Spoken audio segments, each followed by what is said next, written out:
Ascienden a 92 las víctimas mortales en la provincia de Valencia. Una mujer atrapada se sujeta a una planta para no ser arrastrada por el agua. 158 fallecidos y se teme que superen los 200. Hay decenas de desaparecidos. El peor desastre natural de los últimos 30 años. Estoy en el techo del coche. Que alguien venga a buscarme. La alcaldesa de Chiva teme centenares de muertos. Dana, una palabra que hoy se lee como tragedia, pero que un grupo de podcasters hemos decidido convertirla en solidaridad con tu apoyo. Dana, el podcast solidario. Gracias, muchas gracias por unirte, por dejar tu donativo y por difundir para que otras personas puedan apoyar esta iniciativa. Soy Álvaro Cuadrado, presidente de Hambre Cero, y colaboro con el podcast Dana, el podcast solidario, aquí desde Valencia, ayudando a la gente que más lo necesita.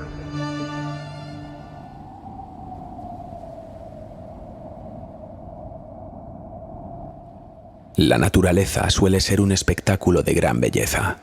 Vastos campos verdes, imponentes montañas con cumbres nevadas, mares y océanos que se extienden hasta donde alcanza la vista.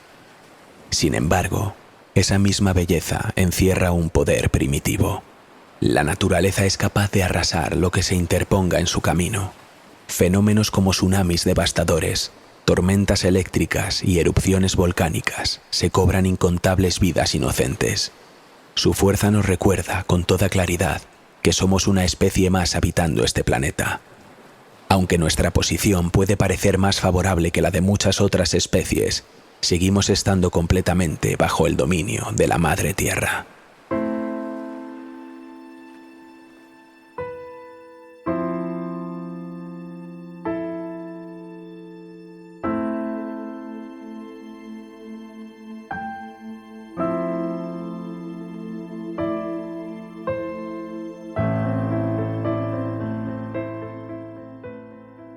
Muy buenas tardes, días, noches a todos nuestros oyentes desde este programa especial de A Través de la Niebla. Un programa que no nos habría gustado tener que hacer, creo que esa es la palabra justa, no nos habría gustado tener que hacer. Un programa que forma parte de una iniciativa que nace desde la plataforma iVoox de solidaridad con el pueblo valenciano tras la catástrofe de la Dana, una catástrofe aterradora que ha acabado con vidas, con bienes materiales, que nos ha dejado a todos impactados. iVoox nos propuso realizar un programa especial, un programa solidario, con el fin de que todo lo que se recaude gracias a esta iniciativa en la que están participando varios compañeros, varios podcasts, vaya para ayudar a Valencia, nuestro pequeño granito de arena y lo mínimo que podemos hacer. Para ello estamos aquí hoy y para ello nos hemos rodeado de nuestros colaboradores habituales. Pedro Ruitor, muy buenas tardes, días, noches. Pedro, ¿cómo estás? Hola Javi, pues muy bien, encantado, no sé si decir encantado hoy, pero como tú bien indicas es un capítulo bastante triste, difícil de hacer. Yo tengo amigos en Valencia que, por cierto, he contactado hoy con ellos, viven en Capital, por lo tanto están bien, pero ya solamente por el WhatsApp me ha anunciado que es un desastre lo que ha pasado ahí. Y yo, antes de empezar, sí quisiera dar las gracias a todos los youtubers y a todos la gente que hace podcast como tú, Javi, porque creo, tengo la intuición de que si no fuera por esa gente, por los métodos convencionales como son la televisión y tal, nos hubiéramos enterado de muy poco de lo que realmente, de la tragedia que realmente ha acontecido ahí en Valencia. Así que estoy súper contento de que existan esas vías de información que todavía tienen ese lado de libertad, ¿no?, para poder contar las cosas. Sí, hablaremos un poco también luego de esto, porque a nivel informativo yo considero que la cobertura que se está haciendo es terrible en el mejor de los casos.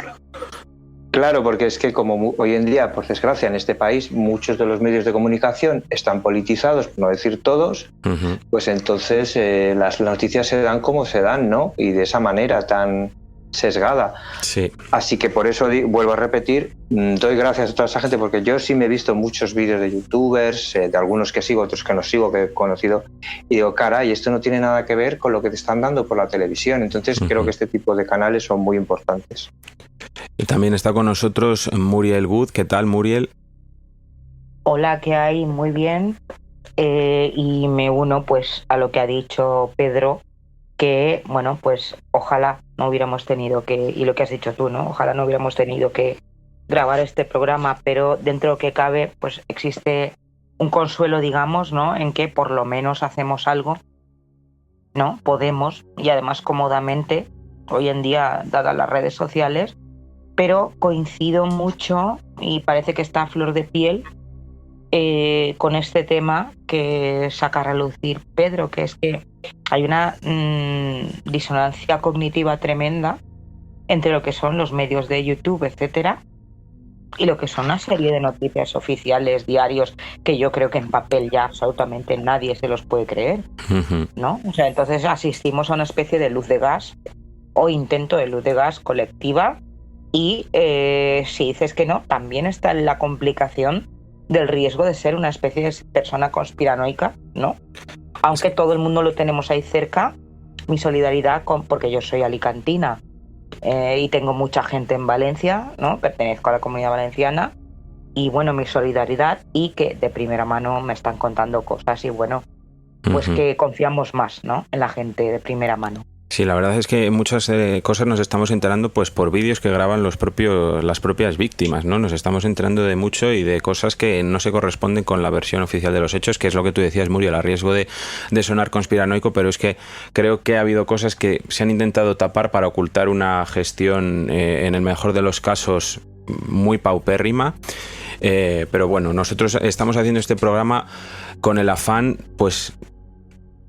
No sé si la palabra es entretener, pero también considero que en casos como estos la distracción a veces es muy necesaria. Hay mucha gente que ha decidido parar, pero a mí esta iniciativa de ebooks me parece fantástica, y también para ayudarnos un poco. Tú nos vas a aportar ese punto, ese análisis psicológico tan importante, Muriel, pero también para guiarnos un poco contamos con la presencia de un invitado especial, Ángel David Bartolomé, biólogo licenciado por la Universidad de Salamanca. ¿Qué tal, Ángel David? Hola, buenas tardes, ¿qué tal? Pues lo primero, Ángel, yo lo que quería preguntarte, creo que es necesario empezar el programa así, es que nos expliques un poco qué es una dana, porque es una palabra que estamos oyendo muchísimo, muchas veces se nombra, pero creo que muchos no hemos terminado de entender pues cómo se forma, qué es esto, y bueno, las consecuencias somos todos conscientes debido a esta desgracia, ¿no? Pero un poco eso, ¿qué es una dana?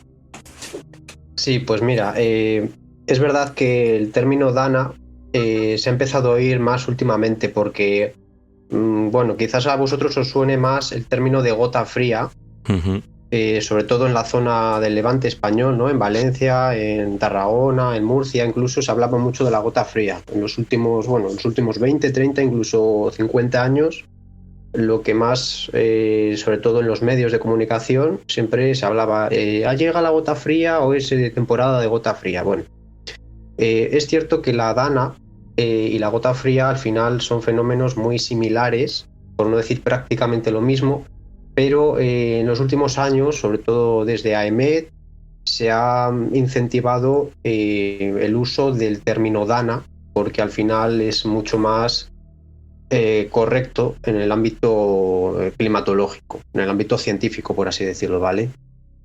Pero bueno, podemos tener en mente lo que sería una gota fría, ¿vale? Para hacernos una idea. Entonces, ¿qué es una dana? Bueno, una dana no deja de ser un fenómeno atmosférico, ¿vale? Es cierto que no es el típico fenómeno como podría ser una simple borrasca, sino que tiene unas características que la hacen bastante única y cuyas consecuencias, pues bueno, todos por desgracia conocemos. Dana en sí no es un vocablo típico, sino es un acrónimo, ¿vale? Dana significa depresión aislada en niveles altos. Las personas que no estén a lo mejor muy puestas o muy versadas en cuestiones del funcionamiento de la atmósfera o climatológicas, a lo mejor se le puede hacer un poco bola. Entonces voy a intentar explicar de una manera muy simplista qué significa esto de depresión aislada en niveles altos. Depresión, ¿vale? Se habla de depresión cuando se dan condiciones atmosféricas de bajas presiones, ¿vale? Entonces ahí es cuando hablamos de una depresión. ¿Qué es esto de bajas presiones? Bueno, todos sabemos, ¿no?, que el aire pesa. El aire tiene una densidad, también en función de su temperatura, entonces hay momentos en los que el aire pesa más, hablamos de altas presiones, y hay momentos en los que el aire pesa menos, hablamos de bajas presiones, ¿vale? O de presión atmosférica.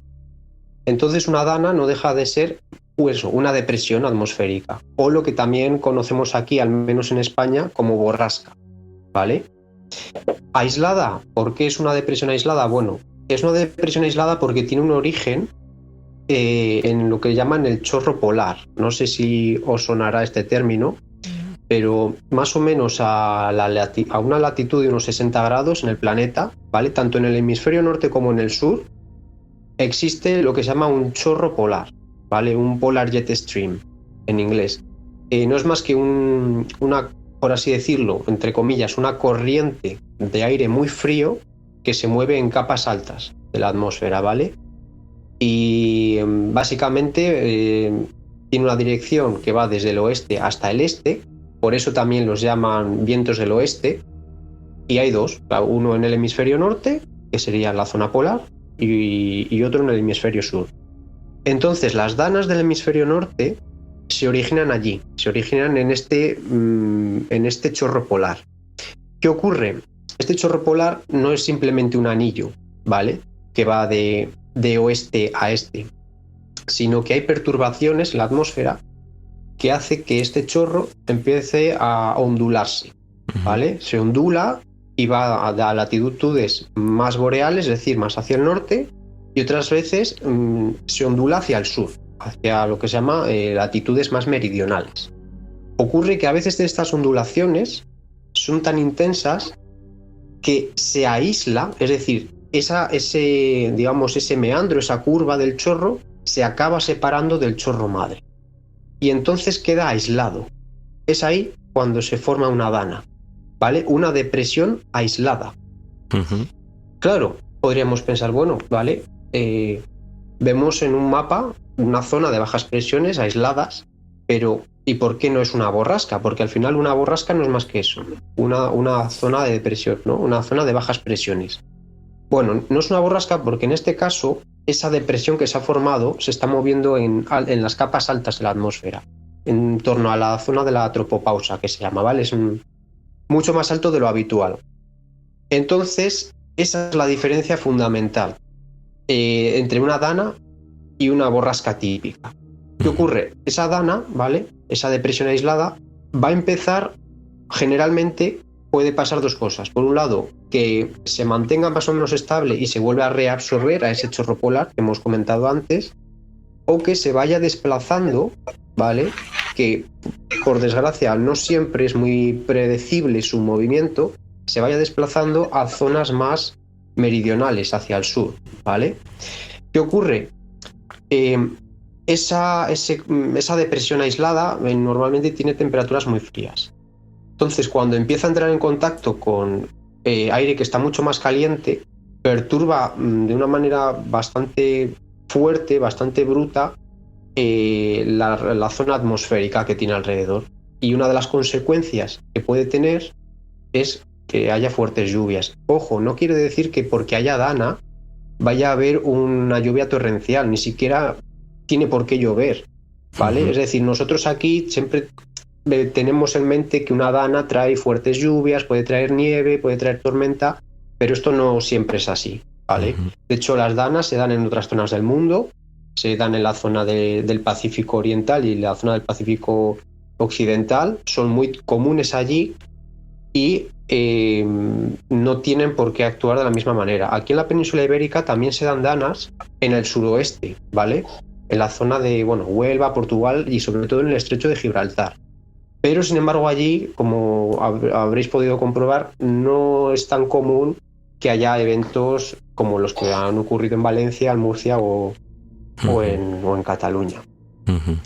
Entonces, la cuestión es por qué en esta parte de España, ¿no? En el Levante español, en la parte del Mediterráneo, estas danas suelen ser tan dañinas. Bueno, lo que ocurre es que aquí, en esta zona, ¿vale? En la zona de Valencia, en la zona de Cataluña, Murcia y demás, a finales de verano y principios de otoño suele haber mucha humedad en el ambiente, ¿vale? Todo ese vapor de agua que se ha ido evaporando a lo largo del verano, pues de alguna manera queda, vamos a decir, entre comillas, acumulada en la atmósfera.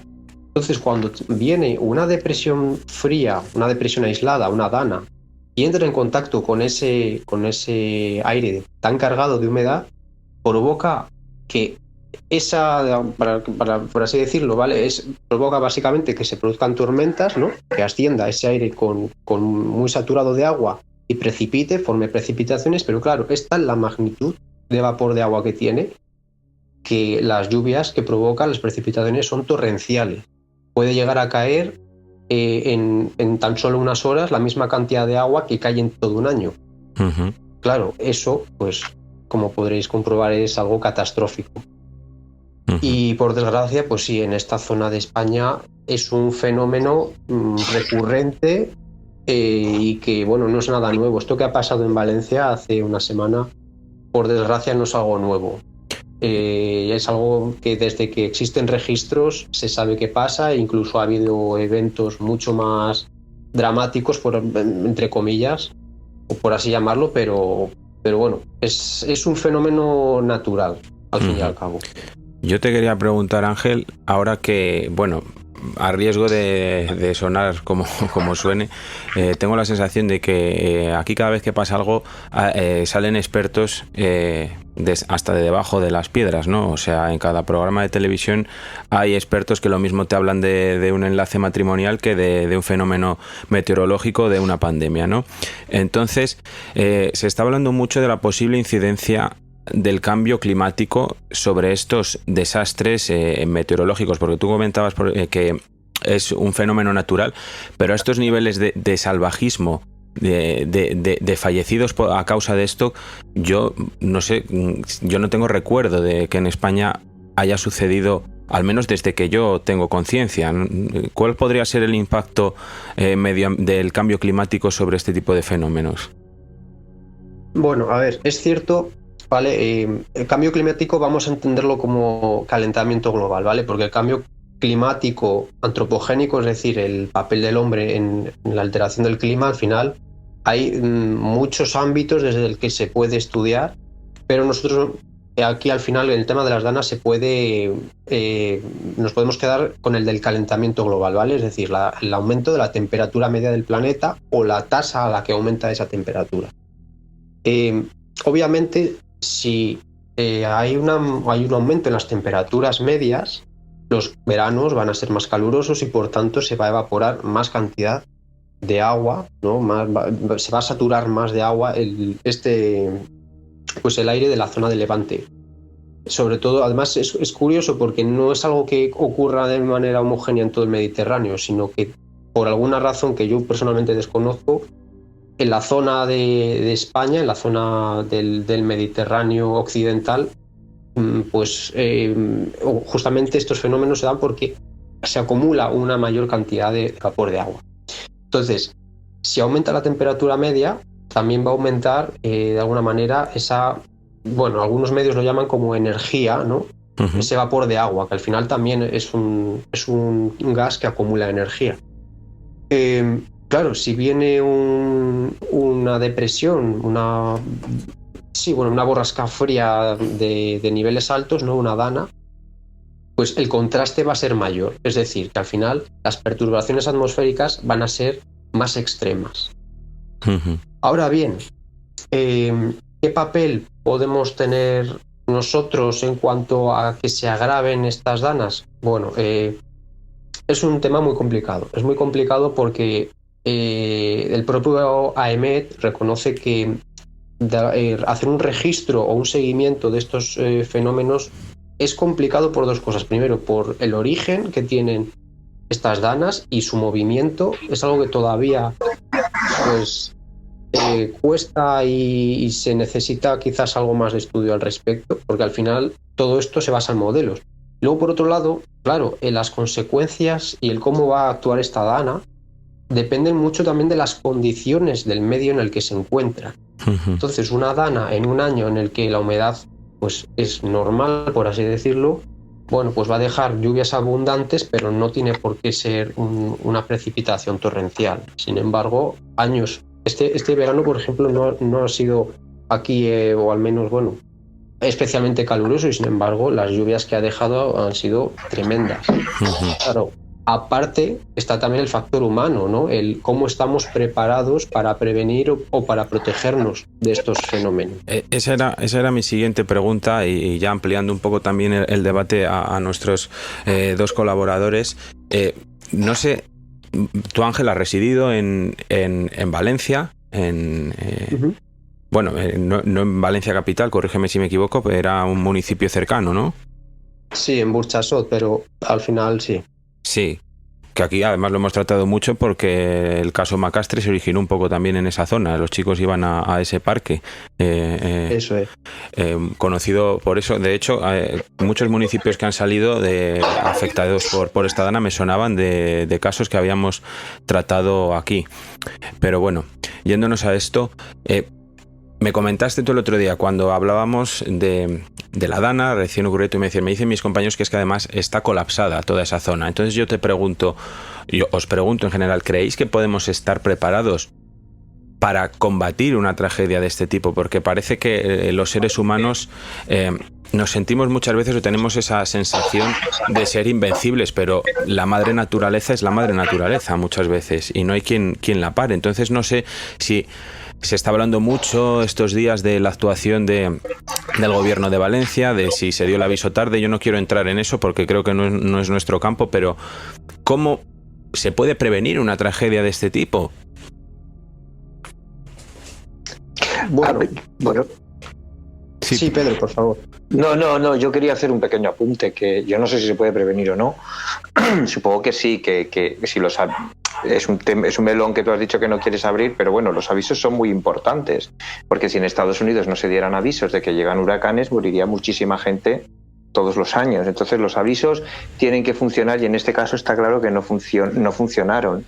Y hay relatos en YouTube que te ponen los pelos de punta, porque había gente que pasaba por la carretera, no les había llegado el aviso y ya el río se estaba desbordando. Yo lo que, antes de dar paso a otras opiniones de los contertulianos, quería decir que yo sí estoy convencido de que ha sido un suma y sigue de muchos factores. Uno fue que no estaba preparada, o no había medios, o no se quisieron poner, no lo sé qué es lo que ha sido, para estos avisos, que son importantísimos, avisar a la población. Otra es que el sitio que más daño sufrió no llovía. Esto significa que no cayó en una gota. Donde más víctimas creo que ha habido, no sé si me equivoco, o más desastres ha habido, no llegó a llover. O sea, esto era la presión del río, del agua, que salió desbordada a grandes medidas y se llevaba todo por delante. Quiero decir que en realidad han sido muchos factores. Y luego también la respuesta del gobierno, pues tampoco es el día ni el momento para hablarlo, pero yo creo que ha dejado, del gobierno en general, de todos, no hablo de un gobierno en específico. Sí, de ambos, porque el valenciano tardó en dar el aviso, ambos, pero el otro tardó también en hacerse cargo de la situación, cuando la desgracia ya llegaba a unos niveles que eran... Sí, pero fíjate que yo creo que esto... para mí va a marcar un antes y un después, porque... A mí lo que más me está enfadando de este fenómeno es cómo se está utilizando con fines políticos, una desgracia. Ya, pero es que tampoco, quiero decir, no es el momento para hablar de esto, y creo que tu programa está enfocado en otra línea, ¿no? Pero sí es cierto que estamos siendo gobernados por gente muy incompetente. Entonces, si yo soy incompetente en mi trabajo, me van a pedir explicaciones. Yo trabajo en el aeropuerto, y si yo no cobro las reservas de los parkings correctamente, se me van a pedir explicaciones, obvio, y posiblemente me despidan. Pero vamos, a lo que iba, que creo que ha sido un factor, muchas cosas. Sí, posiblemente llovió mucho, posiblemente la dana ahora todo el mundo va a estar que si el cambio climático, como si nosotros fuéramos los únicos responsables del cambio climático, porque hay gente que te habla del cambio climático como si nosotros fuéramos los únicos responsables. Y yo igual me equivoco, pero que me corrija Ángel si no, pero creo que hubo una glaciación, ¿no?, hace muchísimos años, y el hombre no tuvo nada que ver y cambió completamente el planeta. O sea, yo creo que nosotros podemos afectar ligeramente, pero no creo realmente. Creo que la erupción de un volcán puede afectar muchísimo más que la acción de la humanidad. Nosotros, no sé, podremos afectar con otro tipo de cosas, tirando plásticos, que me parece una cochinada, pero evidentemente el hombre es así, el ser humano es así de marrano y tira el plástico en el primer sitio donde le va bien. Y luego el culpable es el plástico, que eso es otra cosa que me hace mucha gracia, ¿no? No, el culpable es el ser humano. Quiero decir, el plástico es un invento maravilloso, lo que pasa es que le damos un uso tan pésimo, pero lo que quiero decir que creo que han sido muchos factores que con el tiempo se tendrán que estudiar por separado. Esa es la opinión que yo tengo. No, es que hay cosas muy curiosas. Por ejemplo, uno de los países que más contamina es el que está obligando a Europa a bajar los niveles de contaminación, pero él no los baja ni un ápice porque va en contra de su propia industria, que es China. O sea, ¿perdona? Tremendo. O sea, tú no lo hagas, que yo lo voy a hacer porque quiero ser la primera potencia, mientras tú reduces, o sea, porque el cambio climático lo estamos provocando nosotros. En fin. Bueno, a ver, es muy interesante todo esto que comentáis, porque al final, claro, inevitablemente siempre sale el término o el tema del cambio climático. El cambio climático para aquí, el cambio climático para allá. A ver, yo creo que el tema, ya no solamente lo de Valencia, sino los temas de, bueno, los desastres naturales, el tema Danas y demás, independientemente del papel que podamos tener nosotros en estas cuestiones, ya sea agravándolo o bueno, reduciendo sus consecuencias, al final está claro que son fenómenos que probablemente hayan estado en este mundo antes incluso que nosotros y con los que tenemos que aprender a lidiar. Y más que la prevención, que en cierto aspecto sí, también hay que tratar la protección, porque yo entiendo que prevención quizás está más orientada a evitar que se den los daños. Pero claro, cuando el daño es inevitable, a lo mejor hay que enfocarse más en elementos de protección, ¿no? Bueno, claro, es que al final todo lleva a lo mismo, ¿no? A la responsabilidad política y a la gestión. Bueno, yo ahora la verdad es que respecto al tema de Valencia, no sé, que he hablado con personas, algunos de ellos incluso han estado bastante afectados por las lluvias torrenciales. Uno de ellos, bueno, concretamente en Catarroja, en el sur de Valencia, donde pues sí que ha habido bastantes daños. Claro, es complicado porque hay muchas cosas que se podrían hablar, hay muchas otras que probablemente ni siquiera nosotros sepamos o no estemos en disposición de tratar. Claro. Pero respecto a lo que es en sí el fenómeno, está claro que esto ha pasado este año y vendrán otros años iguales, peores, mejores, y tenemos que estar preparados para este tipo de cosas. Claro. Y por desgracia es así, no queda otra. Esto es una cuestión de cambio climático, de responsabilidad del hombre y tal. Bueno, me gustaría aquí meter simplemente un pequeño apunte que creo que nunca va a estar de más, y es que los medios muchas veces creo que distorsionan sin darse cuenta lo que es el término de cambio climático, ¿vale?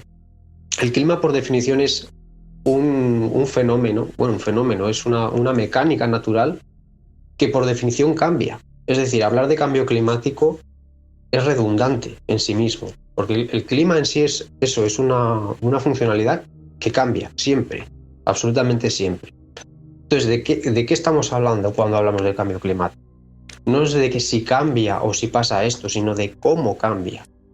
Claro que hace 66 millones de años, cuando se extinguieron los dinosaurios, las temperaturas del planeta eran muchísimo más altas de los que son actualmente. Claro que ha habido eventos de grandísimas glaciaciones y de eventos de anoxia en los océanos y un montón de cosas que hoy en día para nosotros son impensables, pero no es que se hayan dado esos fenómenos, es el cómo se han dado esos fenómenos. Son fenómenos que se han dado en millones, en miles o en cientos de años a una escala geológica, y sin embargo, cuando hablamos de cambio climático hablamos de esos cambios, o bueno, algunos de ellos incipientes, que los hemos visto en menos de 2 siglos. Unos cambios tan radicales que, por ejemplo, muchas especies no son capaces de adaptarse a ese ritmo y están desapareciendo, ¿no? Cuando se habla mucho de la pérdida de la biodiversidad. Entonces, bueno, yo no me voy a meter porque al final esto es un tema muy complejo, pero es cierto que a día de hoy la mayor parte de la comunidad científica de diferentes ámbitos, y sin buscar cuestiones económicas ni intereses particulares, que por supuesto es que lo habrá, pero eso no desdice que esto sea una realidad o no. Hay mucha evidencia en todo tipo de campos que avalan que está habiendo un cambio, es decir, el cómo cambian las cosas a un ritmo sin precedentes, o del que no tenemos ningún registro, ni tanto durante la existencia de nuestra especie ni como antes. Ahora bien, que fenómenos naturales como pueden ser las danas sean responsabilidad nuestra, bueno, es que obviamente yo creo que esto es un tema aparte. Al final creo que a lo mejor es una manera incluso de desviar la atención, ¿no? de buscar pues eso, responsabilidades políticas o lo que sea. Sea cual fuere el caso, la cuestión es que aquí hay personas que han perdido sus casas o directamente personas que han desaparecido o han fallecido. Y creo que es ahí donde tenemos que centrarnos más que en las causas iniciales, claro. Que quién sabe si algún día podremos, ¿no? Y cambiando un poco de tercio, yéndonos a la tónica, no tónica habitual de nuestro programa, por supuesto, pero sí a un caso que vamos a analizar hoy, ¿no? Cómo un desastre natural puede causar un impacto tan enorme en una población y en nuestra manera de ver las cosas.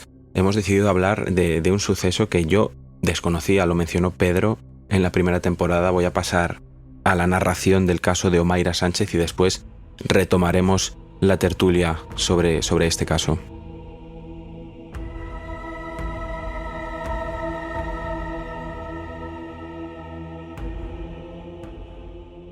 El 13 de noviembre de 1985, el volcán Nevado del Ruiz despertó con una erupción devastadora. Durante la noche, la explosión causó el derretimiento de sus nieves perpetuas, generando torrentes de lodo, conocidos como lahares, que descendieron a gran velocidad, arrasando todo a su paso. La ciudad de Armero fue la más afectada. La primera ola, que avanzaba a más de 20 kilómetros por hora, se cobró la vida de 20.000 personas en esa localidad. Un segundo lahar, poco después, causó 1.800 muertes más en un pueblo vecino. Sumando las víctimas de otros 13 poblados, el saldo total llegó a 23.000 fallecidos.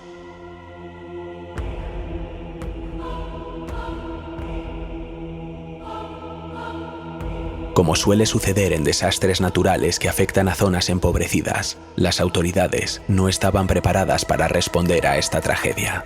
Aunque había claros indicios del riesgo inminente, no se tomaron las medidas preventivas necesarias para proteger a la población. Los habitantes locales, aunque no contaban con conocimientos técnicos para predecir la erupción, llamaban al volcán el León Dormido, recordando que había hecho erupción un siglo atrás. Omaira Sánchez vivía en el barrio de Santander con su familia. Sus padres eran Álvaro Enrique, que trabajaba recolectando arroz y sorgo, y María Aleida. También estaban su hermano, Álvaro, y su tía, María Adela Garzón. La noche de la tragedia, su madre no se encontraba en casa. La familia se despertó debido a la lluvia de ceniza que resultaba de la erupción volcánica. Pero al desconocer su origen, no supieron cómo actuar para protegerse. Para ellos, este evento se convirtió en un funesto presagio. Antes de ver el lahar, ya escuchaban su feroz avance. Cuando impactó en su casa, lo hizo con tal violencia que no tuvieron tiempo de reaccionar. El hermano de Omaira logró sobrevivir, pero tanto su padre como su tía perecieron en el desastre. Omaira quedó atrapada por los escombros, con sus piernas aprisionadas bajo el techo de cemento de su hogar. Los equipos de rescate, al llegar, comprendieron rápidamente que no había forma de liberarla. Omaira estaba atrapada de tal forma que liberarla habría requerido amputarle las piernas. Cada vez que los rescatistas intentaban levantarla, ella se hundía más en el barro y en el agua que la rodeaban. Los buzos descubrieron que las piernas de Omaira estaban enredadas en los brazos de su tía fallecida, lo cual complicaba aún más el rescate. Los voluntarios que intentaron salvarla carecían de respaldo estatal y recursos adecuados para la tarea, lo que limitaba las posibilidades de éxito.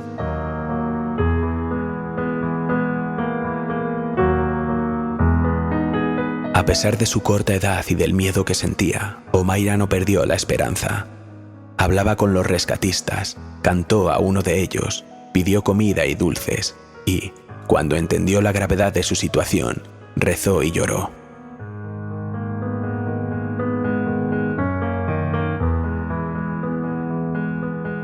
En 50 años de emisión, sábado tras sábado, no ha habido una imagen que haya impactado tanto y que provocara más lágrimas y congoja en los espectadores que la de la niña Omaira Sánchez, tras el volcán del Nevado de Ruiz, en Colombia, en noviembre de 1985. Tú ánimo que ya verás cómo te sacan enseguida. Ay, quiero decir unas palabras. ¿Puedo? Sí, dilas.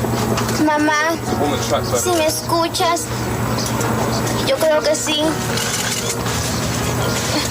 Reza para que yo pueda caminar y esta gente me ayude. Mami, te quiere mucho, mi papi, mi hermano y yo. Adiós, madre. Nos encontramos a Omaira, que fue en todos los desastres, como tú sabes, siempre se busca un emblema, ¿no? Y yo pues me encontré aquello y la niña tenía toda la fuerza del mundo, todo lo que dijo y tal, era muy fácil ponerle la cámara, grabar y ya está. Yo vivo porque tengo que vivir. Ella tenía una fuerza que transmitía la fuerza a todos los que estábamos allí. Yo quiero cuando salga, cuando salga, me tomen una con la cámara, que salga yo triunfante. Claro que sí. Yo no me quedé a la agonía porque no me quedé a la agonía. O sea, eso que han dicho, la veo morir, no.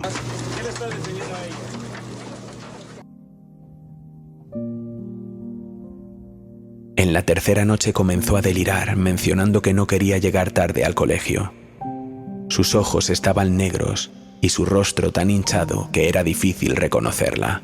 El dolor que soportaba era más que evidente. Ante la falta de equipo para asegurar su supervivencia si se procedía a la amputación, los médicos concluyeron que lo más humano era dejar que su vida terminara en paz. El fotógrafo francés Frank Fournier estuvo presente en las últimas horas de vida de Omaira Sánchez. Se acercó a la niña y, con su permiso, tomó una fotografía que capturaría la trágica realidad de su situación. Cuando la imagen se publicó en Paris Match, muchos criticaron a Fournier, acusándolo de ser un buitre que explotaba el sufrimiento de una niña para ganar notoriedad. Fournier llegó a declarar: «Sentí que la historia era importante para mí y me alegré de que hubiera alguna reacción. Habría sido peor si la gente no se hubiera preocupado por ella. Creo que la foto ayudó a recaudar dinero de todo el mundo en concepto de ayuda y contribuyó a poner de relieve la irresponsabilidad y la falta de valor de los dirigentes del país». La historia de Omaira Sánchez ha sido contada en diversos medios de comunicación. Se han escrito libros, hay películas, canciones y programas. Con el tiempo, su figura se transformó en un símbolo de la negligencia que sufren las comunidades pobres por parte de las autoridades. Incluso un grupo de punk rock adoptó su nombre, buscando expresar su descontento. Hoy en día, Omaira permanece como una imagen trágica y una historia de fortaleza y esperanza. Su sufrimiento es un recordatorio de las miles de vidas afectadas por desastres naturales y de la responsabilidad que todos tenemos de actuar para evitar que tragedias como esta se repitan.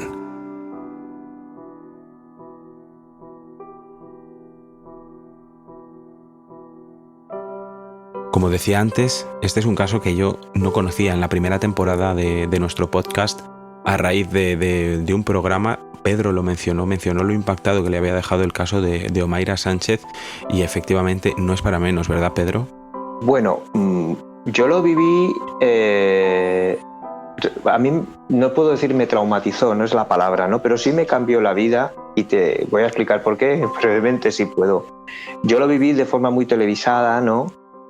Y no entendía, porque en ese momento yo empezaba a entender lo que era la muerte, ¿no? Y dije, pues, vaya puta mierda es la vida, ¿no? Porque hay mucha gente que opina que la vida es maravillosa. Bueno, yo tengo una opinión controvertida, yo no lo pienso así.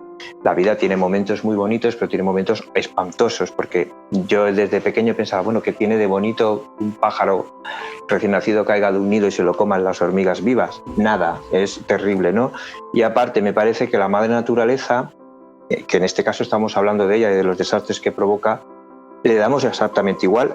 Le damos completamente igual, es evidente, esto no hay que ser un genio para descubrirlo, va a su puta bola, y nosotros tenemos una conciencia, un plan individual que muchas veces se contrapone con la madre naturaleza. Y esto ya para mí es un drama de entrada tremendo. Dicho esto, cuando vivo esto, que estaba en esa época en la que yo un poco descubría de, sí, te mueres y te vas al cielo, que es lo que te contaban en el colegio y tal, y toda esta idea que tienes del sufrimiento, porque claro, socialmente, y sobre todo si has tenido una educación religiosa como la mía, pues hay una cultura del sufrimiento, ¿no? El Cristo en la cruz, los clavos, esto de las espinas, que es, a mí personalmente era una de las cosas que más me espantaba de niño, ¿no? Me horrorizaba, porque no entendía ese sufrimiento, ¿no? Entonces, cuando pasó lo de Omaira, yo creo que fue, por lo menos a nivel mundial, la imagen de una mártir, ¿no?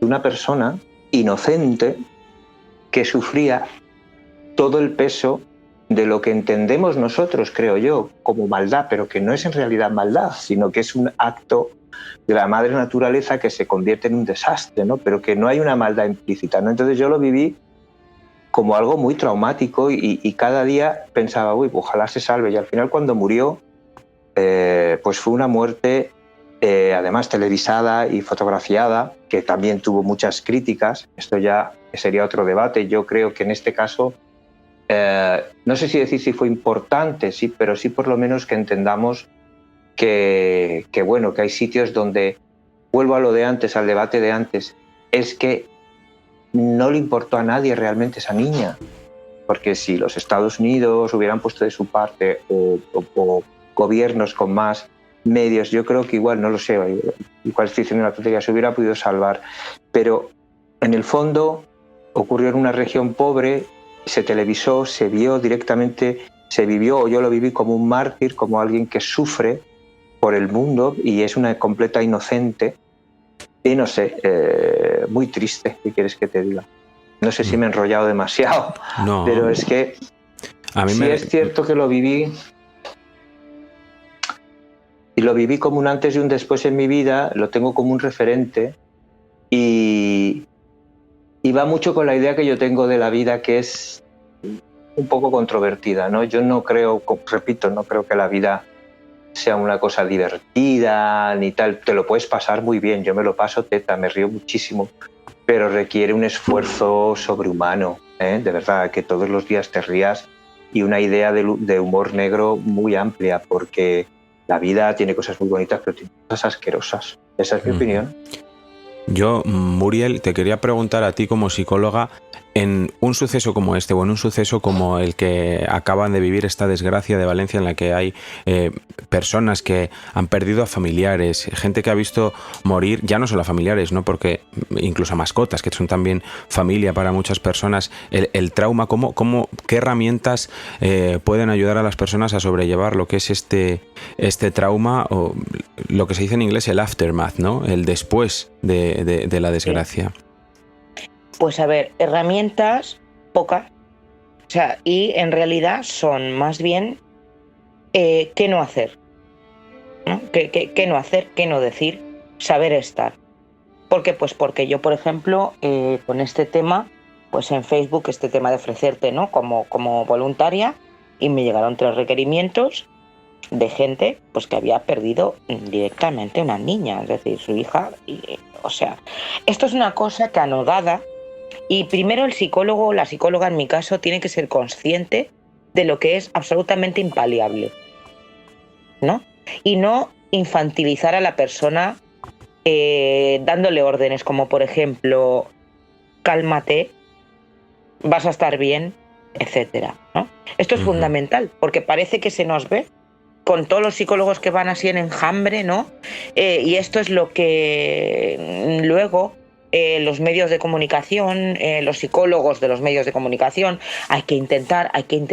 El mero hecho de decirle a una persona bajo esas circunstancias vitales, estresantes, que están recogidas en el Disordered Mental Score Revise, o sea, el manual de trastornos mentales de la Asociación de Psiquiatría Americana, que es, digamos, nuestro credo para más o menos guiarnos, ¿no? En un tipo de trastorno, otro, y, digamos, los factores vitales estresantes que están clasificados. Entre otros está la catástrofe natural, ¿no? Entonces, bueno, el hecho de simplemente imponer a alguien cómo tiene que estar es una agresión. Y no estoy exagerando.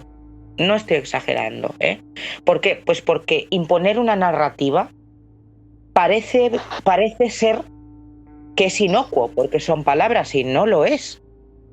Una persona que está viviendo una narrativa tan profunda, trascendente y de pérdida absoluta como es mi abuela está ahí dentro, sé que no se puede sacar, o mi madre está muerta y no sé qué es lo que me voy a encontrar, ni siquiera es posible que dignifique lo que es su muerte, porque no, porque me voy a encontrar una serie de restos que para mí van a ser de un impacto emocional del que no me voy a poder recuperar. El ir allí diciendo cómo tiene que sentirse alguien, tú simplemente tienes que ir, estar de soporte, fomentar una catarsis, porque esto es fundamental. Es decir, la gente tiene que desahogar en ese momento con toda libertad, hacer sentir libre a la persona para en ese momento expresar como quiera, cuando quiera y en el tiempo que quiera, o sea, cada cual a su ritmo, y además no juzgar si hay una reacción más apasionada, menos apasionada, más vehemente o menos, porque cada cual tiene su sistema emocional.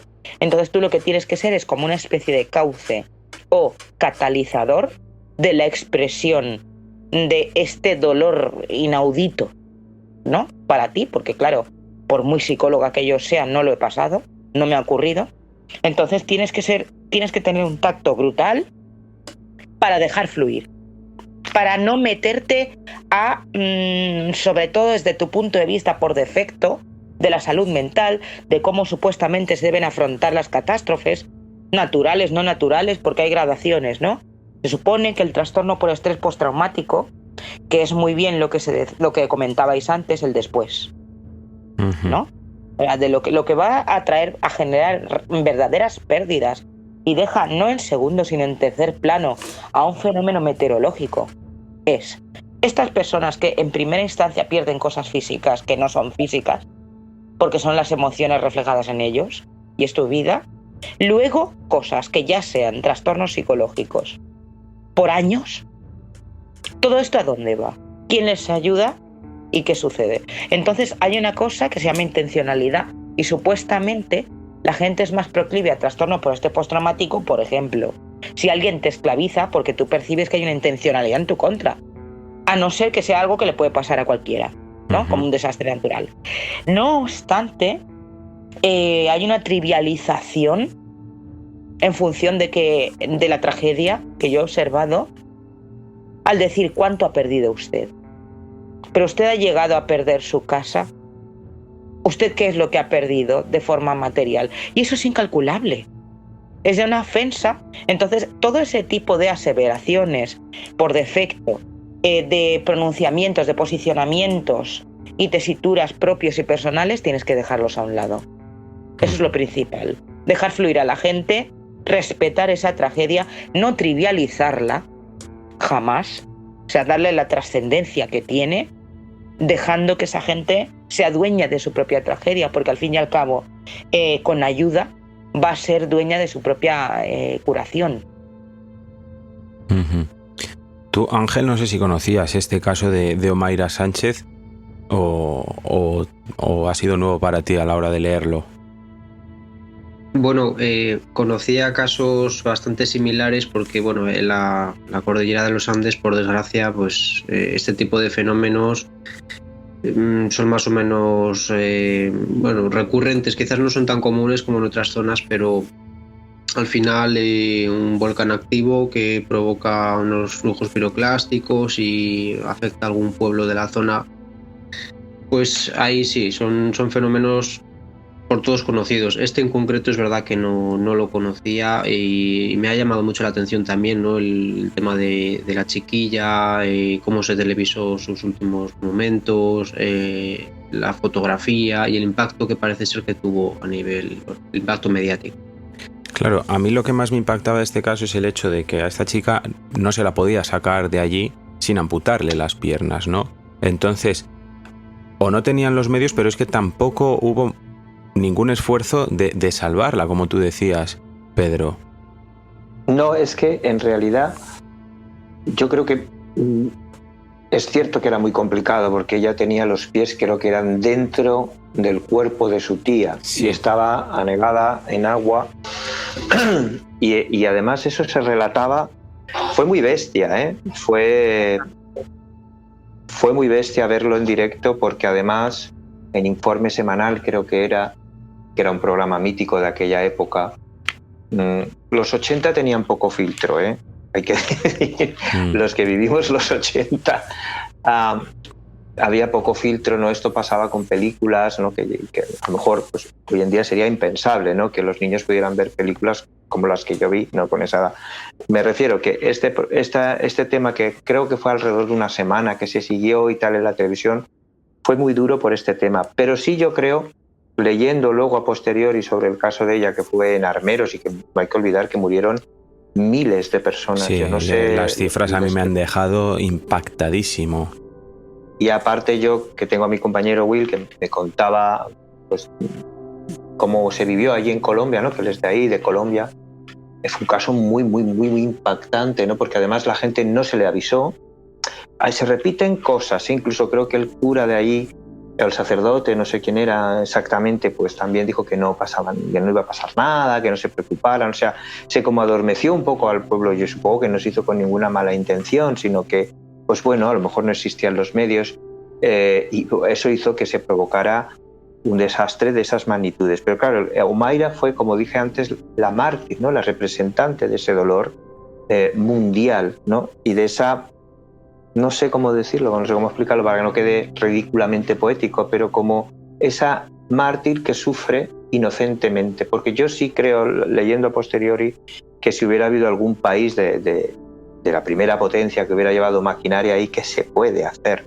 Estoy seguro que si hubiera sido una persona de otro rango, se hubiera hecho. Yo tengo esa convicción. Se hubiera podido drenar el agua, se hubieran podido hacer otro tipo de cosas, sacar el cadáver, pero bueno, yo la impresión que tengo es que por ahí, aparte de los bomberos que poca material tenían y la televisión, no acudió mucha gente más. Esa es la impresión que yo tengo. Estamos hablando de uno de los primeros casos. Ahora, a día de hoy, creo que estamos acostumbrados, es feo decirlo, pero a convivir con la muerte en los medios de comunicación. Nos sentamos a la hora de convivir, nos estamos enfrentando siempre a imágenes terribles, pero el caso de Omaira Sánchez, tú, Pedro, lo adelantabas un poco antes, el papel del fotógrafo francés Frank Fournier, que fue el que tomó esa fotografía archiconocida, famosísima, que ilustra esos últimos momentos de vida de Omaira, fue muy controvertido en ese momento, ¿no? Se pensó, hubo gente que le calificó como un buitre que se había aprovechado de esa niña para alzarse con la fama, para obtener fama. Entonces lo quería comparar con ese con el ámbito actual, en el que los medios de comunicación no tienen ningún temor a la hora de meter la cámara donde sea con tal de obtener la imagen más impactante. No sé vosotros qué opináis de esto. Bueno, yo antes de que sigas quisiera decir que solo mi opinión sobre lo del fotógrafo. Yo creo que el fotógrafo fue un trabajo muy difícil, pero yo me quito el sombrero. Yo creo que había que escupirle al mundo a la cara en ese momento, ¿no? Yo creo que era importante que la gente viera lo que ocurrió, y que lo viera y que viera todo el dolor. Quiero decir que esa muerte no quedara completamente en bambalinas, ¿no? Como que hubiera sido, porque creo que no sé, que le dio un valor, ¿no? Otra cosa, y luego ya pasaré porque no me quiero extender, es lo que vivimos, por ejemplo, que cambió el periodismo radicalmente con el caso Alcácer, ¿no? Que aquí no tiene nada que ver, pero eso sí que convirtió este tipo de desgracias humanas, ¿no? Que no fue una catástrofe natural, pero sí algo muy, muy tétrico, lo convirtió en un circo y en algo en pornografía emocional, que es lo que llamamos, ¿no? Y eso se ha estudiado en las escuelas de periodismo, ¿eh? Ojo, y quiero decir que cambió la forma de entender el periodismo. Y sí, ahora ya aquí tú siempre comentas que el caso Alcácer acabó con Canal Nou.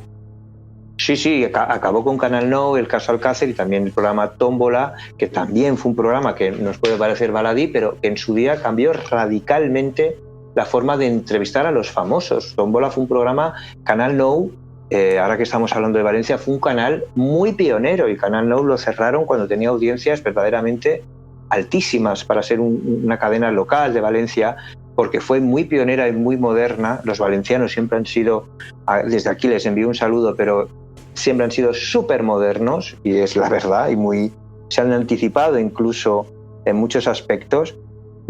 Y el caso Alcácer, hubo un momento que acabó con el programa, creo que era del Pelícano, y también terminó con varios programas, porque incluso se hizo un programa especial que se llamaba El Juicio de Alcácer, el juicio de Alcácer, que era, creedme, y yo está en YouTube, podéis visionarlo, que era realmente, es que no sé cómo explicarlo, pero era pornografía emocional al máximo, vamos, lo podéis ver, o sea, se invitaba a uno, el de la discoteca, el otro, que sí, la hermana del otro con una peluca, era muy rocambolesco todo.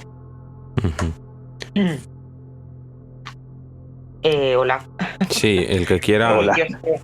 Quizás, o sea, estaba ahora mientras escuchaba a Pedro, con quien comparto muchas opiniones, ¿no? La mayoría de ellas. Y más bien, o sea, posicionándome un poco, quizás con una opinión, él siempre pide perdón por las opiniones que va a expresar, yo ahora pediré más, porque mi opinión es todavía más. Él me ha quitado de la boca, porque hemos tenido telepatía, pornografía emocional. Sí. Es una cosa que la tengo hasta apuntada en el blog de notas, porque me ha parecido muy, muy, muy increíble, muy impactante.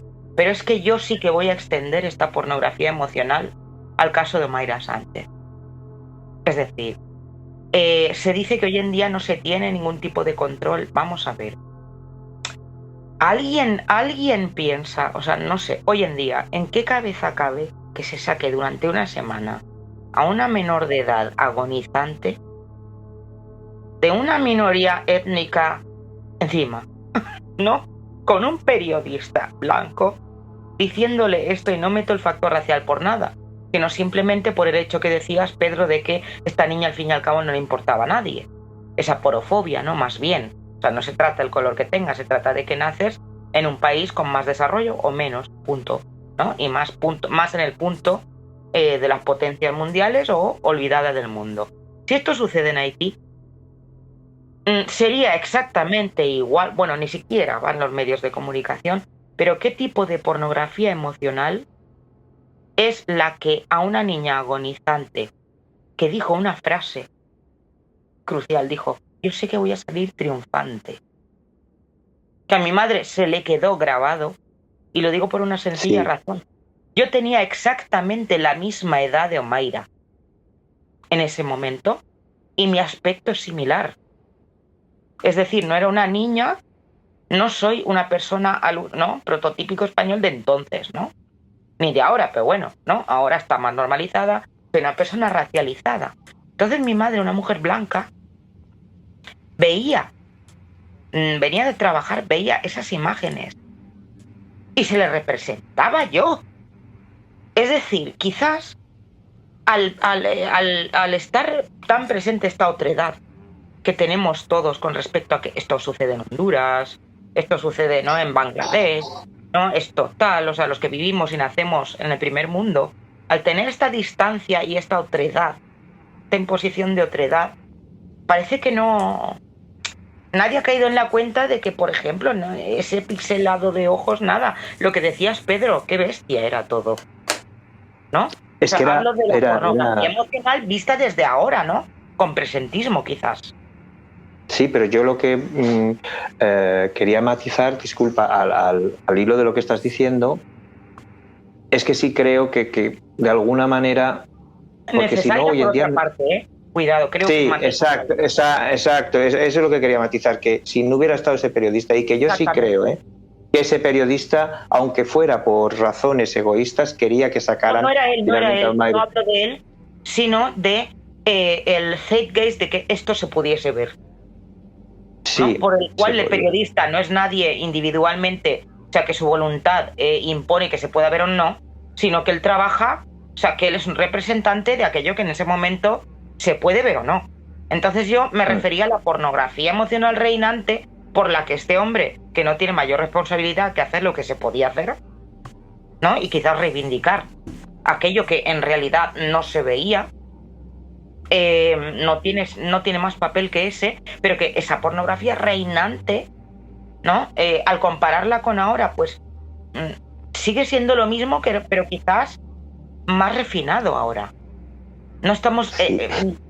más refinado, no más refinado, sino como más filtrado por esta tolerancia de comer, como decía Javi, con una serie de catástrofes diarias. Claro, pero también hay un factor que hay que tener en cuenta, que ya no voy a descubrir nada, pero en la era de la comunicación en la que estamos viviendo predomina la falta de comunicación, precisamente, o la comunicación errónea. Porque porque hay tantísima información, que si los bulos, que si no sé qué, que aquí también han aflorado los bulos, los supuestos bulos, pero lo que digo yo, llegas a estar en un estado de paranoia absoluta, porque dices, ¿y quién me dice a mí que el que dice que es un bulo, eso no está haciendo un bulo diciendo que es un bulo? O sea, es ya Sí, que muchas veces encima, propiamente se fomentan desde según qué espacios, que a mí es lo que más me repugna de estas cosas es el nivel de bajeza moral que tiene que tener alguien para lanzar bulos de cierto tipo, aprovechándose de catástrofes como esta. También me viene a la mente cuando el COVID... En los peores momentos, en los momentos en los que más unidos tenemos que estar como sociedad, creo que hay mucha gente que no sé... Esto también sería interesante analizar de dónde vienen estos bulos, ¿no? A nivel psicológico, ¿no? ¿A quién le viene en mente la... Sí, dime. Pero es que esto es perdona que te interrumpa, es que esto es un reflejo social, no deja de ser un reflejo social lo que estás diciendo, de la sociedad que a todos nos ha tocado vivir, y aquí me remito a Pedro Almodóvar en La mala educación, cuando aquella va a hacerle chantaje al cura, el cura le dice, eres basura, y ella le dijo, claro, pero la basura está en alza, padre, y usted y yo formamos un dúo fantástico.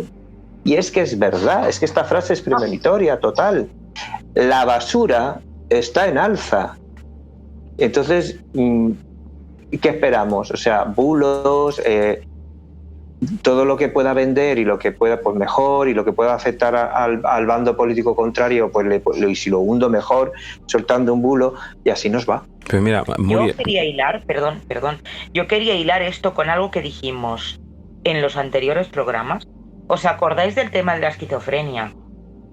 En función de qué significaba con respecto a la percepción de la información, ya que era imposible distinguir la información relevante de la irrelevante, y que esto era lo que define, ese elemento definitorio de una esquizofrenia a nivel individual. Muy bien, esto extrapolémoslo, que es perfectamente posible, a lo que sucede. Sobreinformación no, desinformación llega a ser desinformación, porque qué información es relevante y qué información no, y además de dónde proviene y cuáles son esos medios. ¿Son esos medios realmente los que dicen ser?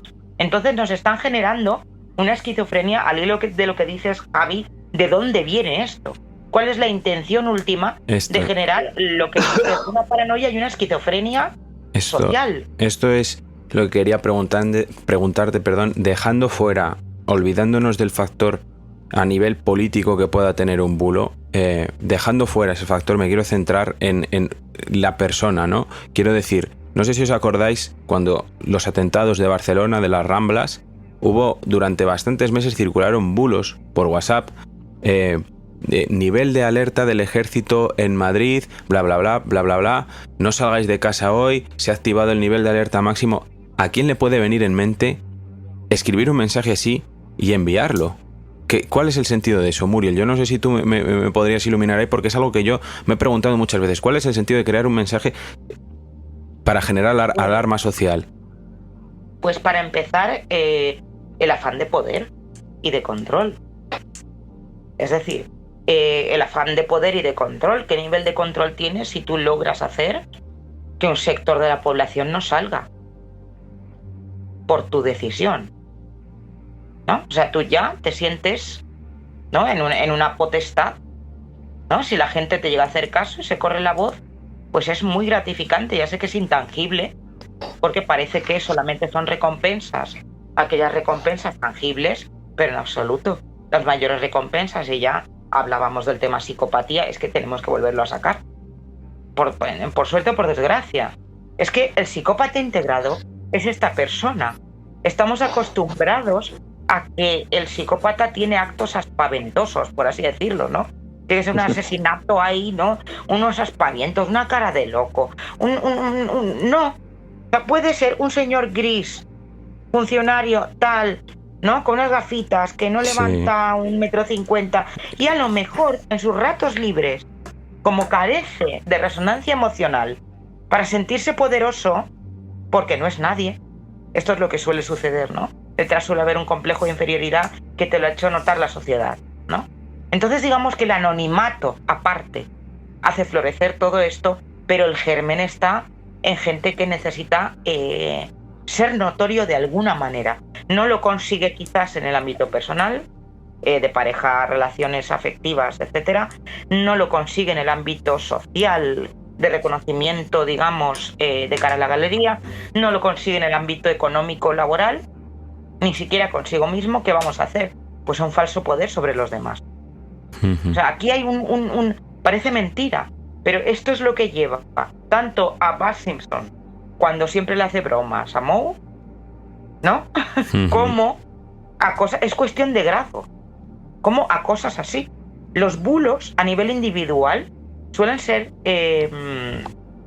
propios de gente que necesita tener un control, ya sea imaginario, simbólico, y sobre todo sustitutivo del real.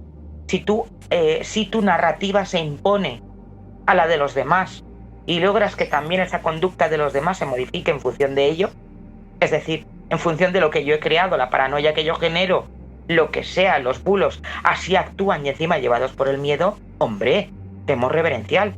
Y eso es sumamente apreciado a nivel amigdalar, porque tienen muy poco desarrollado este tema emocional para estos psicópatas integrados. Claro, es de bajo, digamos, una psicopatía de bajo perfil, por así decirlo. De baja estofa. Porque no te pega una puñalada, pero vamos, no deja de serlo. Claro, estamos hablando de psicopatía, pero este tipo de bulos pueden venir también de una persona mitómana, en un sentido. Sí, porque además es que está es que son barreras muy difusas a niveles elevados, ¿no? De puntuación en test. Es decir, una persona que puntúa muy elevado en psicopatía es muy probable que sea narcisista.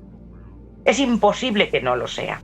¿Por qué? Porque considera que los demás somos objetos, punto. Y eso implica que tú estás por encima. Así pues lo conlleva, ¿no? Se llama comorbilidad, lo que suele estar correlacionado. El tema este que decías también. Sí, es que está relacionado. Pero yo quisiera decir una cosa, igual que el plástico, aquí tenemos todos una responsabilidad importantísima que no hay que olvidar, porque vivimos en una sociedad en la que se señala al culpable, pero muchas veces, yo el primero, nos quitamos la parte de responsabilidad. Cuando nos llega una información, es obligatorio que nosotros la dejemos madurar y que contrastemos esa información. Y yo veo mucha gente que le dices, oye, mira que hay Anunnakis en el mundo, y ya lo siguiente que dicen es que se lo cuentan como que es una noticia real. O sea, es que también digo que requiere... Las sociedades creo que tienen que ser adultas y tienen que tener una responsabilidad. Si alguien suelta bulos, nuestra responsabilidad es digerirlos y contrastarlos y, pues eso, no creérnoslo todo a la primera de cambio. Es que yo creo que vivimos en una sociedad, para ir cerrando ya también todo esto, del fast food a nivel general y a nivel información. No sé si vosotros, no sé qué interfaz tendréis en el móvil, a mí con Google me salen ciertos titulares que el teléfono considera que son de mi interés y a mí me repugnan muchos de estos, ¿no? Porque es el secreto que acaba de revelar este actor sobre su estado físico, la enfermedad que tuvo no sé quién, o sea, son todo titulares que están pensados para que tú pinches en la noticia y que luego no te cuenten. ¿Cómo es posible que te los envíen a ti? ¿Cómo? Es lo que me ocurre a mí. Digo, si yo es todo esto... Porque a lo mejor has hecho alguna búsqueda, has visto una película, has buscado un actor, ha pasado algo y te aparece ya ahí. Pero es que me parece de una bajeza moral jugar con eso para obtener el clickbait. Hay un youtuber que es maravillosamente asqueroso, como digo yo siempre, que da unas noticias del corazón, pero de verdad, os lo recomiendo ahora para poner un punto. A ver qué vas a decir. No, es que toda la noticia es tragiquísimo final del cantante tal, y le das y la noticia no tiene nada de trágica ni tal. Sí, es una enfermedad mortal, ya está confirmado la enfermedad de tal, y le das y es que fue al hospital, haces una analítica, te lo juro, que todo y la gente, o sea, os lo juro, y la gente todo le dice, pero tío, ¿cómo hablas así? Pero tío, ¿por qué eres el titular? Tío, me ha asustado, tío, eres un hijo de... Sí, ¿no? Pero ahí estás, mirándolo. Ahí está, y venga de visitas, pero el titular, porque luego, hola, cariñísimos, habla así, os tengo que informar, que tal... Además, está diciendo algo terrible de una enfermedad, pero como con una... Pedro, digo, sí, lo hablamos en el episodio de Off the Record, en el primer episodio de A Través del Telón, ¿no? ¿Qué sentido tiene a día de hoy que haya podcast? Y sí, lo voy a decir porque lo puse el otro día. Yo llego a un punto que ya busco muchas veces, contrasto la información por Twitter. Busco varias veces lo mismo, a ver si me creo o no. Pero, yendo a lo que iba, ¿qué sentido tiene seguir hablando de Daniel Sancho a día de hoy? ¿Qué estás aportando ya que no se haya dicho? ¿Dónde está la barrera de la información y dónde está la barrera de la visita fácil? Voy a generar un contenido que sé que va a tener un impacto. Pues yo lo siento, pero esto es un podcast de True Crime, pero yo no voy a hacer ese juego. Yo prefiero quedarme con los oyentes que tengamos a intentar más y más y más a base de ofrecer un contenido de peor calidad, y lo siento porque considero que es un contenido de peor calidad, y me salen muchísimos vídeos de gente que... hablando de estos casos en TikTok y tal, que me repugnan de contenido generado con inteligencia artificial, un vídeo de Edwin Arrieta como que lo han recreado por inteligencia artificial y sale, soy Edwin Arrieta, fui asesinado por Daniel Sancho, os voy a contar mi historia. A mí esto me repugna. Entonces, ¡qué barbaridad!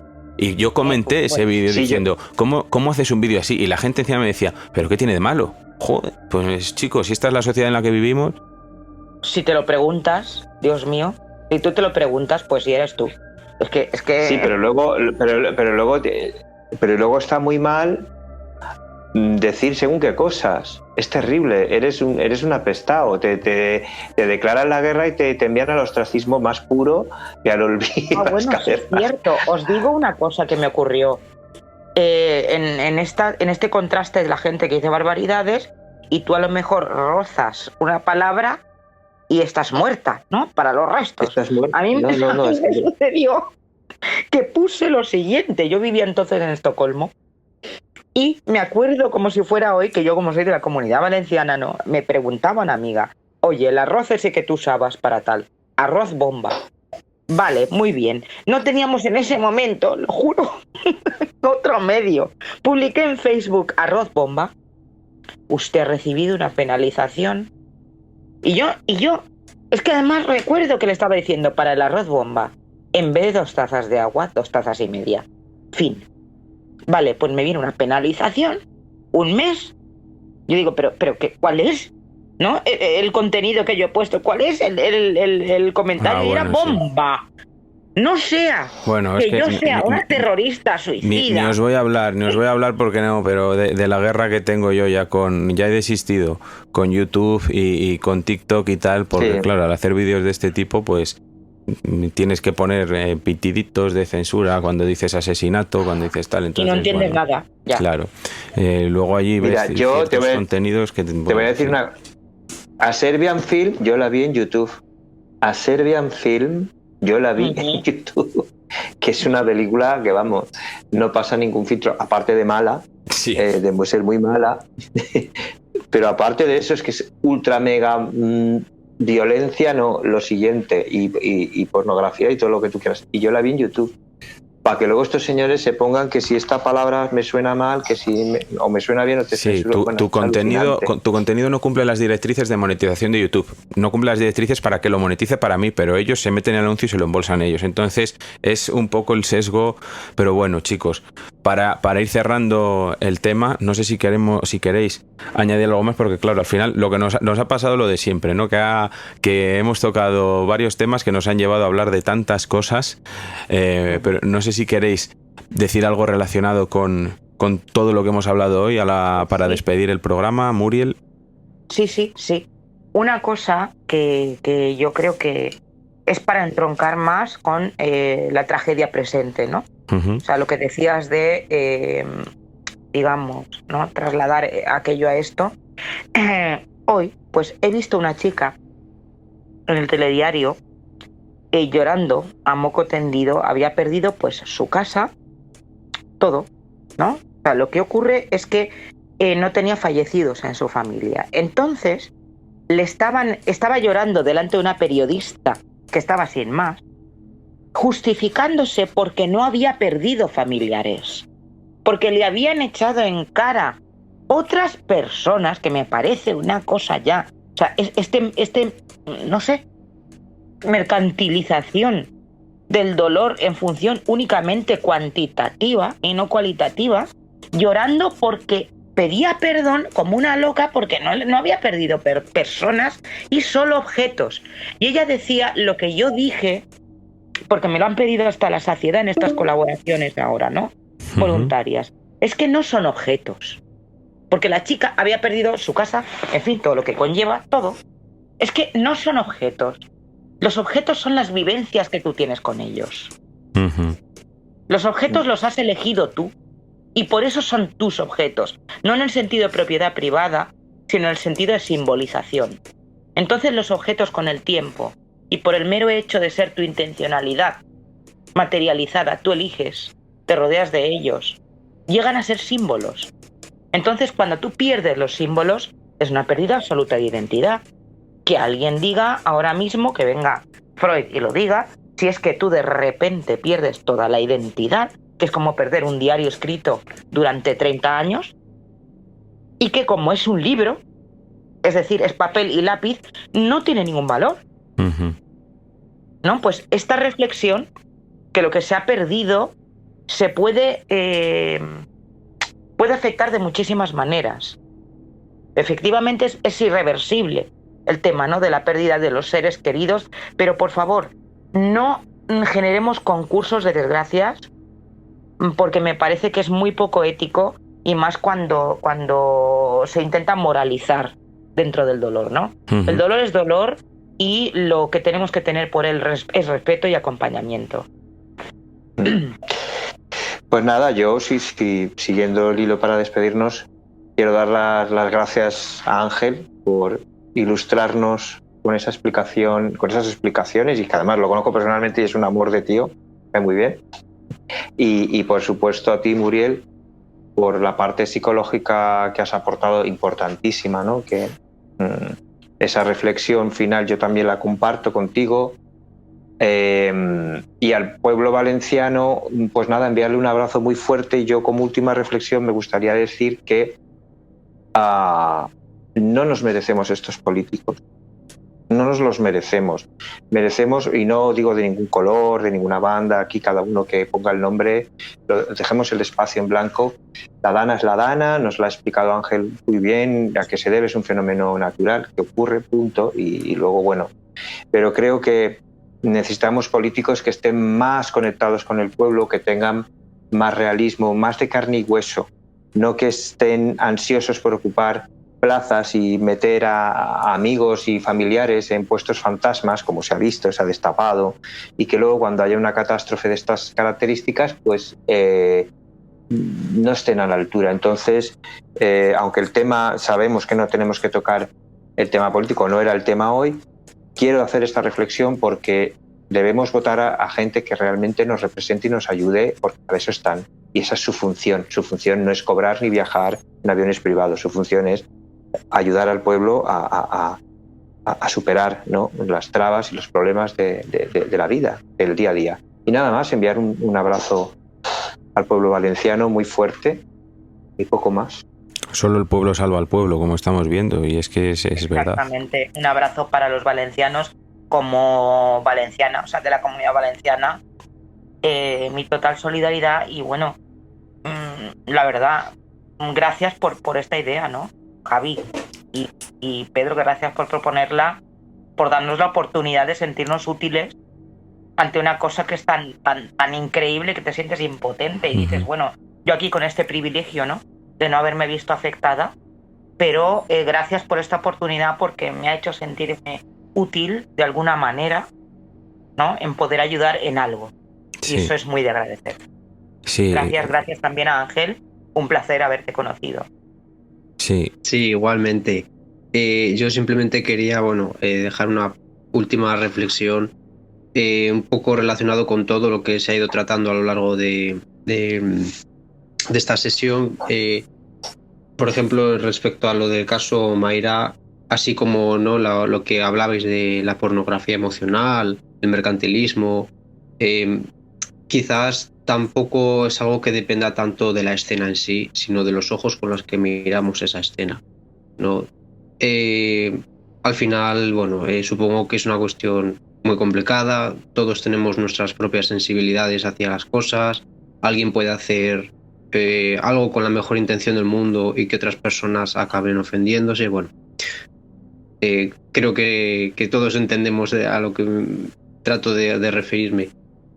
Y simplemente respecto al caso particular, ¿no?, que tratábamos en este podcast sobre el desastre de Valencia, aparte de mostrar todo mi apoyo al pueblo valenciano, también me gustaría dejar un poco la reflexión de esperemos que la próxima vez estemos, no sé si mejor preparados, pero sepamos afrontar de una manera más eficiente o con mejores resultados este tipo de eventos.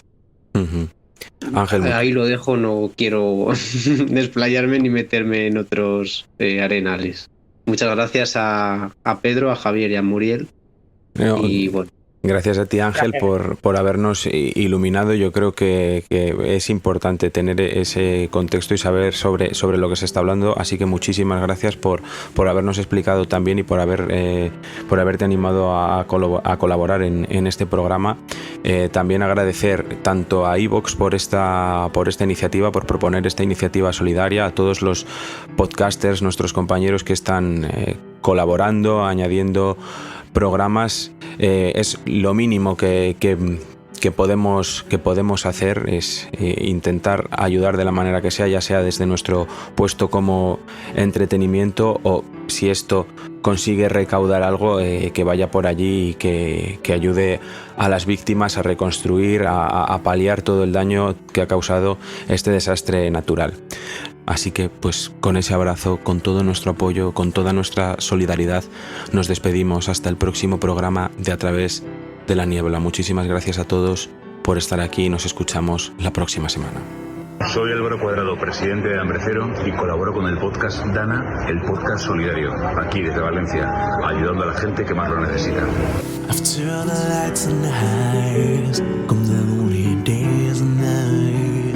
You give me something worth to buy, but I hear the ground's a war, crystal sky full of tears of the angels we once were, crowded streets full of people, the demons we became. I see those eyes running from the darkness to the light.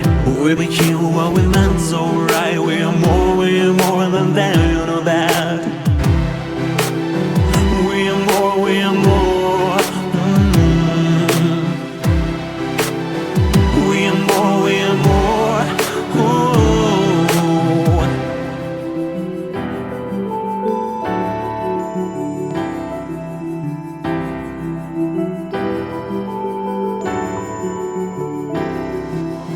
Rising up from the shadows, there's no way back, there's no way back.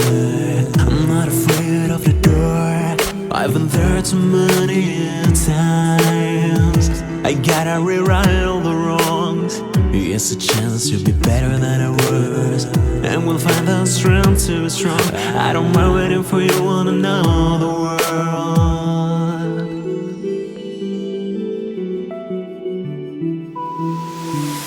I see those eyes running from the darkness to the light. We became what we meant, so right. We are more than that, you know that. We are more, we are more. We are more, we are more. Oh. You don't always get to see the stars. We'll find them again. As long as it burns, its flame will keep me alive. I see those eyes, they're running from the darkness to the light. We became what we meant, so bright. We are more than that, you know that. Oh, we are more, we are more. We are more, we are more. We're more, no, no.